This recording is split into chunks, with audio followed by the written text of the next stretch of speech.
আবার কিন্তু রেগুলার জীবন শুরু হয়ে গেছে। সেই অফিস বাড়ি এবার চলতে থাকবে। সকালবেলা উঠে আগে ১ কাপ চা খেয়ে সবজিগুলো কেটে নিলাম। আজ একটু লাউয়ের ভাজা করব। কিচ্ছু নয়, সর্ষের তেলে কাঁচা লঙ্কা আর কালো জিরে ফোড়ন দিয়ে লাউটাকে ঝিরিঝিরি করে কেটে চাপিয়ে দিয়েছি। এবার নুন হলুদ দিয়ে এটাকে ঢাকা দিয়ে দিয়ে ভাজতে দেব। এই যে জামাই ষষ্ঠী উপলক্ষে ২ দিন বাবা মার সাথে কাটিয়ে এলাম, এটা কিন্তু ১ মাস আমাকে এনার্জি দেবে। প্রতি ১ মাস অন্তর আমি যদি একবার বাবা মার কাছে না যাই, মনটা কেমন খারাপ করতে থাকে। হোক না সেটা ১ দিন বা ২ দিন, তাও মনটা কিন্তু বেশ শান্ত হয়ে যায়। আজ কিন্তু একটু ভেটকি মাছও রান্না করছি। ভেটকি মাছটা আজকে একটু কম তেল মশলাতেই রান্না করব, কারণ কয়েকদিন খুব রিচ খাওয়া হয়ে গেছে। একটু পেঁয়াজ কোচানো নিয়ে নিয়েছি, ৩-৪ কোয়া রসুন নিয়েছি, সাথে ২টো কাঁচা লঙ্কা, অল্প একটু জিরে। মা ওটা শিলনোড়ায় পেস্ট করে দিচ্ছে।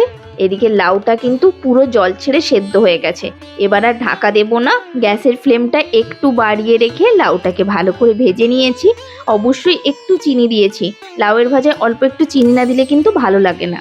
ওদিকে মাছটাও ভাজা হয়ে গেছে। ওই কড়াইতে এখন আলুটাকেও নুন হলুদ দিয়ে ভাজতে দিলাম। আলুটাও ভেজে নিয়েছি। এদিকে কিন্তু লাউটাও ভাজা হয়ে গেছে। কতটা লাউ ভাজতে দিয়েছিলাম আর কতটুকু হয়েছে তো দেখলেন।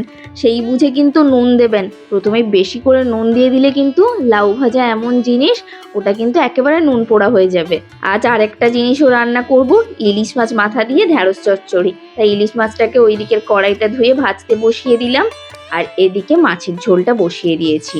সর্ষের তেলে কাঁচা লঙ্কা, কালো জিরে, সাথে হলুদ গুঁড়ো, লঙ্কা গুঁড়ো, তারপর যে মশলাটা বেটে রেখেছিলাম ওইটা দিয়ে ভালো করে কষানোর জন্য ঢাকা দিয়ে দিয়েছি। ওইদিকে ইলিশ মাছের মাথাটা ভাজা হওয়ার পর ঢ্যাঁড়সের চচ্চড়িটাও বসিয়ে দিলাম।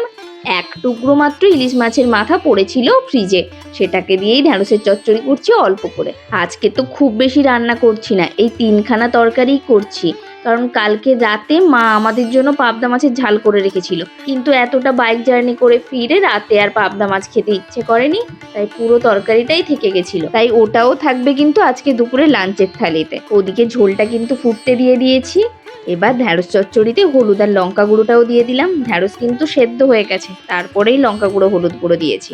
ব্যাস, এবার ওটা হতে থাক। এদিকে ঝোল হয়ে গেছে প্রায়। একটু চিনি দিলাম, কারণ অনেকটা টমেটো দিয়েছিলাম, টমেটোর টক ভাবটা ব্যালেন্স করতে হবে। চিনি দিয়ে এবার ভালো করে ফুটিয়ে নিয়েছি। আর এদিকে চচ্চড়িটাও কিন্তু অলমোস্ট হয়ে গেছে, জাস্ট একটু জল দিয়ে দিলাম। জলটা ভালোভাবে শুকিয়ে গেলে এবার একটু ভাজা মশলা দিয়ে ভালো করে মিশিয়ে নামিয়ে নিলাম। এবার একটু আম কেটে নিলেই আজকের মতো আয়োজন কমপ্লিট। আপনারা আজকে কি রান্না করলেন জানাতে ভুলবেন না। আজ তাহলে আসি, অসংখ্য ধন্যবাদ ভিডিওটি দেখার জন্য।